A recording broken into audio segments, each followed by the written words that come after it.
Started. All right, so for this one, for A, remember your input is just another way to say X values. And your output is just another way to say Y values. So forgot to put input here and output here.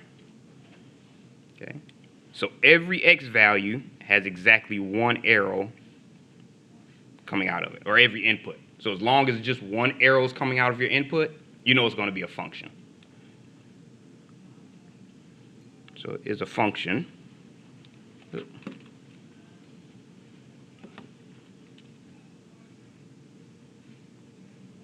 Since every input, remember input is just another way to look at an X value, has one output.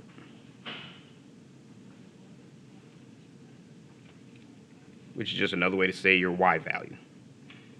Or you can think of it as your Y value. Okay. Same thing with B. Even though they have all the same output, each input has only one arrow coming out of it. So remember, these can only have one Y value. This Y value can have different X values and still be a function. So B is still a function. Like I said, really all you have to do is look at your input. If you look at your input and you notice each one has just one arrow coming out of it, it doesn't matter where that arrow is going. As long as it's just one, it's always going to be a function. So is a function since every output, or every input, has one output.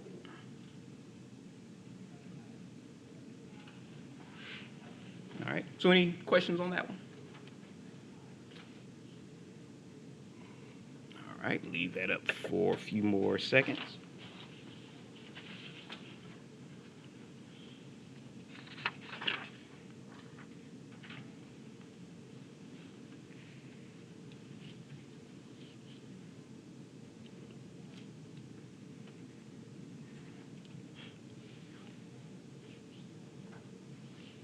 All right, so let's say if we have one here. We have A, B, C, D, and E as our input. And we have 1, 2, 3, 4, 5, and 6 as our output.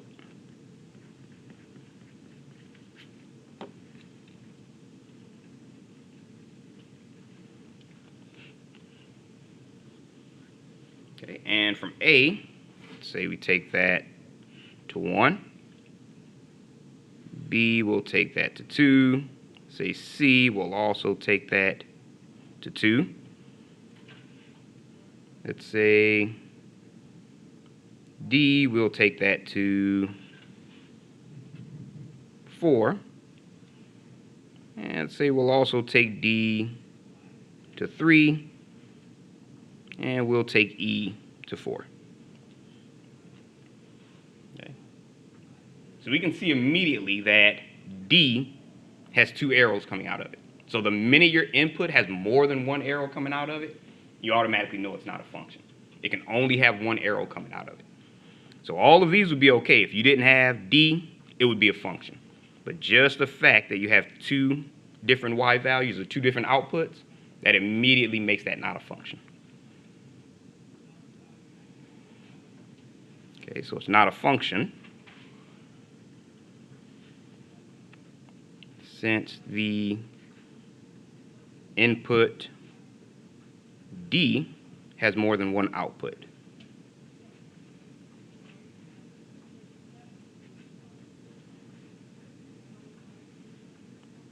Okay, so the input and output is just their definition of X and Y. All right, so any questions on that one? All right.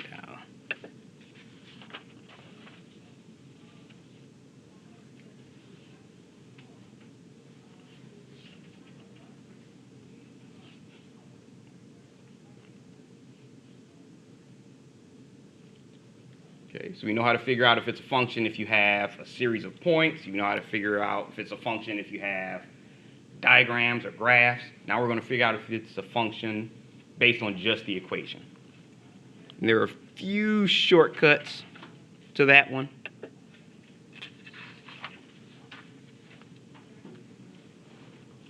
And we'll point those out in a few.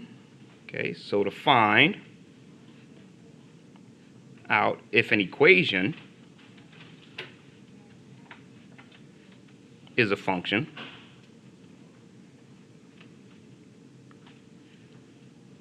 solve for y to see if each x value has one y. Well, clean that up some.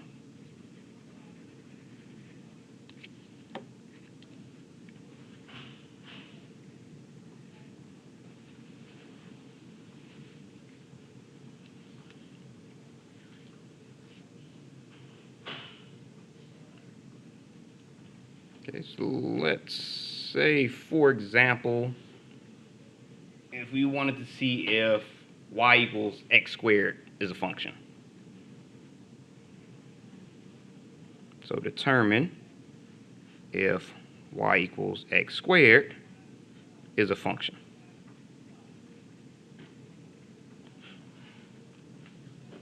Okay, so we can kind of point out a few test values. Okay, so we know that when x is equal to 1, 1 squared is just 1, so we know that y is equal to 1. We also know that when x is equal to -1, -1 squared is still 1, y equals 1. We know that when x is equal to 2, 2 squared is just 4, so we know that y is equal to 4. Same thing with -2. When x equals -2, -2 squared is still 4. Okay, so we see each x value, if you went on and on and on and you plugged in fractions and decimals and everything else, you would have each x value would have a different y value. You wouldn't have x equals -1 equals 1, and then you plug in -1 again and you get 5. It'll always be 1 when you plug in -1. It'll always be 4 when you plug in 2. It won't change to -2 just because. Or it won't change to -4. Okay, so you know that y equals x squared is a function.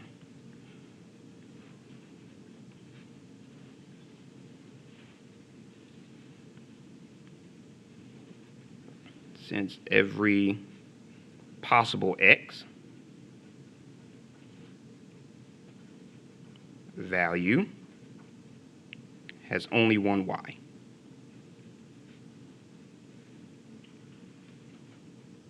Now, some of them may share the same y value, but each of those x values have only one y. Oh, that was... Okay, so let's say if we wanted to determine if, let's say, x equals y squared is a function.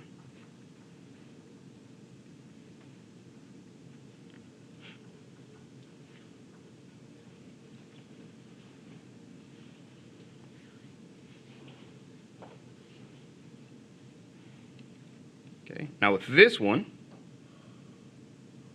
we know that, let's say, just as an example, we make x equals 1. I'll bring that up some. We know that would be true because we plug in x equals 1. That would be true for y equals -1. That's because -1 squared equals 1. So if we made y equals -1, that will give us x equals 1. Okay. So let's say if we plugged in x equals 1, well, actually that should be true for, not just true. So true for y equals 1.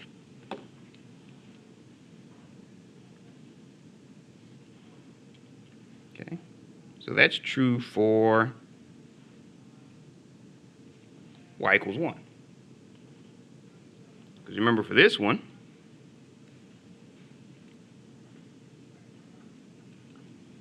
since, let's say, 1 squared equals 1. So y equals 1 when x is equal, oh, that should be negative 1. Sorry about that. Nope, that should be negative 1 and this should be 1. Oops. Nope, that's right. I was right. I'm mixing up my negative 1s and 1s. X equals 1. Make that a bigger parenthesis. There we go. Okay, so we can see here that x equals 1 has two different y values. So when y is equal to negative 1 squared is 1. When y is equal to 1 squared is 1. So x equals 1 has two different y values.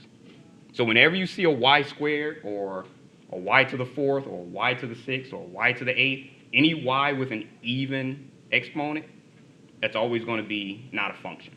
So that's one of the little tips there.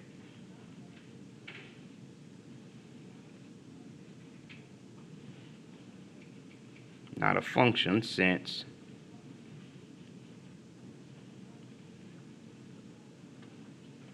you have x values with more than one y value. We'll bring that up.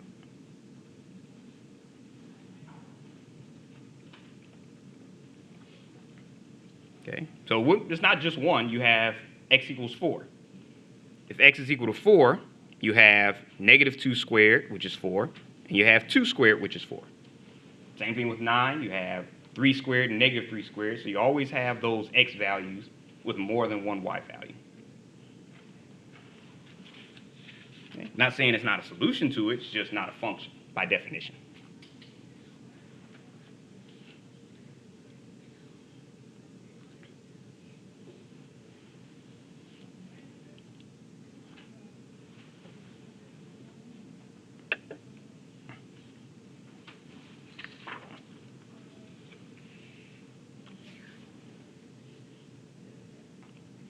Alright, so everyone's still writing.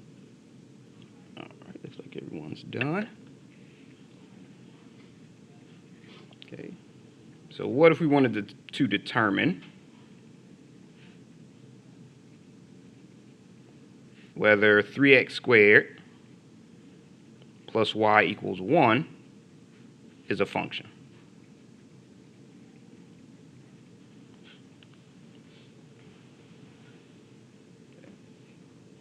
Easiest way to do this is solve for y.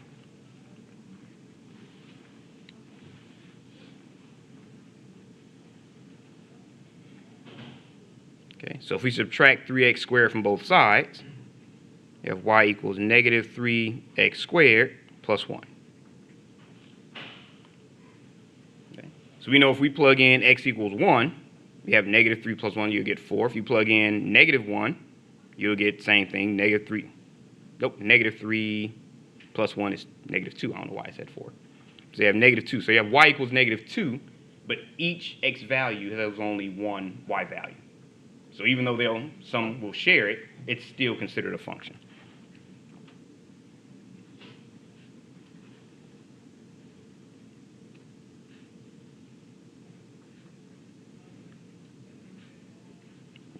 Since every x value has only one y.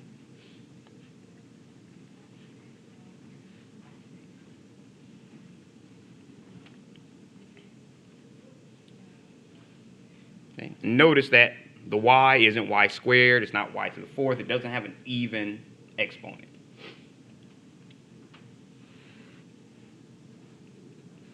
Okay, so what if we wanted to determine if negative 3x minus y squared equals negative 1, a function? Okay, so before you did a thing, you can automatically look at it, see that y squared, and go, it's not. But to work it out, again, we can just solve for y. So if we add 3x to both sides, you have negative y squared equals 3x minus 1. So if we multiply or divide both sides by negative 1, you have y squared equals negative 3x plus 1. So if you square root both sides, and actually you can leave it like that if you wanted to, it'd probably be easier to calculate than square rooting. Okay, so let's say if we let x equal negative 8. Just to kind of point it out. So that means that y squared is equal negative 3 times negative 8 plus 1. Okay, so we know that y squared is equal to negative 3 and negative 8 is 24 plus 1. So y squared is equal to 25. Okay, so that means to make this true, y can either equal negative 5 or 5.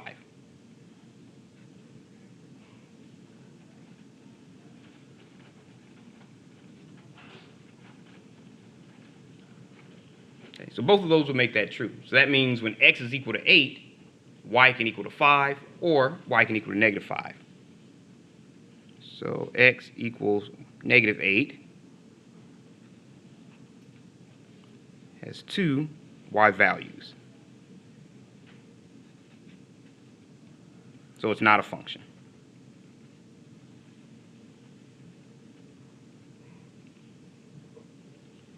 Okay, does that make sense? That's why whenever you see that y squared, it's kind of an automatic, not a function.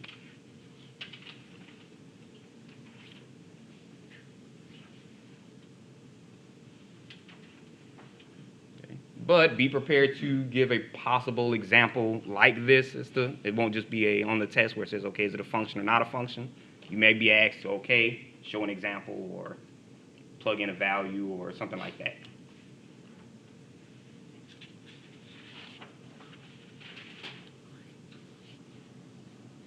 Yes. Could an easier way to determine if it's a function be like if y has like a even exponent? Yep. You could have looked at that right from the beginning and known automatically it wasn't a function. Should we write that down or not? It's possible. I have to see how I'm going to set it up. So it might be just to point that out, but just to see if you understand like why or like for a specific example. So it kind of depends. Okay. I'm not really sure how I'm going to set it up yet.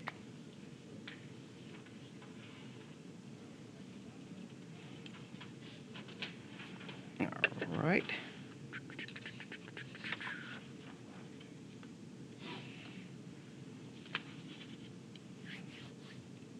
Human still writing. All right.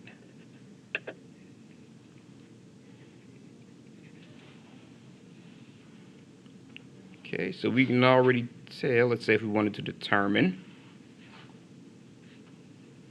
if the following are functions.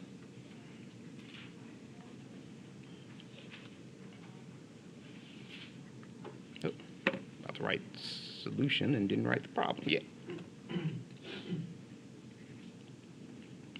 So you have negative 2x squared minus 2y equals negative 6. And for B, 4x squared minus 4y equals negative 12. Now, even though we can look at those and tell that they aren't that they are functions, because you have y just raised to the first value, you still want to be able to solve for y and say, okay, when you solve for y, you plug in any x value and you only get one y. So really, you're just showing that to prove it, you're just showing that, okay, y can be isolated by itself for each individual x value. Okay, so the first thing you want to do as far as showing it is to just solve for y.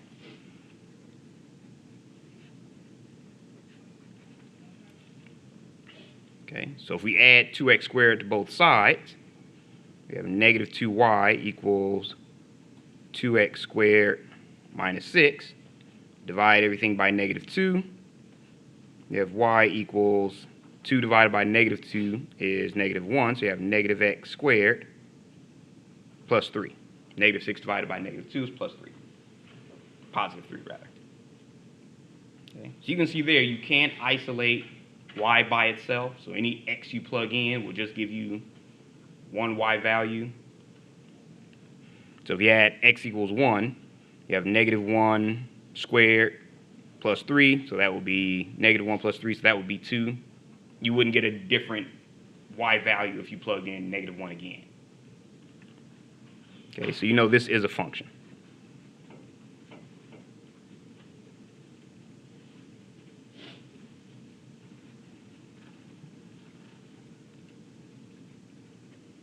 Well, every x value has one y.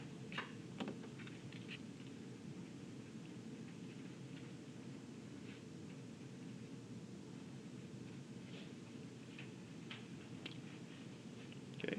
Same thing with b. You're just going to solve for y.